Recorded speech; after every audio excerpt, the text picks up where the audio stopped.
আসসালামু আলাইকুম। আপনাদের সকলকে পড়ন্ত বিকেলের শুভেচ্ছা জানাচ্ছি উত্তরের রামঘরের পক্ষ থেকে। আমি মোহাম্মদ মিরাজুল আল মিশকাত।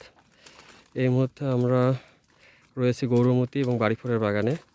মূলত এই আমগুলো লেট ভ্যারাইটির আম, যার কারণে আসলে ফ্রুট ব্যাগিং করা হচ্ছে। আমরা অতি যত্ন সহকারে এই আমগুলো ফ্রুট ব্যাগিং করছি, কারণ এই আমগুলো মোটামুটি সেপ্টেম্বরের প্রথম সপ্তাহের দিকে হারভেস্ট করা হবে। আর বাড়িফোর আম মূলত জুলাইয়ের শেষ থেকে আগস্টের প্রথম বা দ্বিতীয় সপ্তাহ পর্যন্ত আমরা এগুলো সংগ্রহ করি। আমগুলো এখনও যেগুলো বড় হয়েছে মূলত সেগুলোই আসলে ফ্রুট ব্যাগিং করছি প্রথম স্টেপে।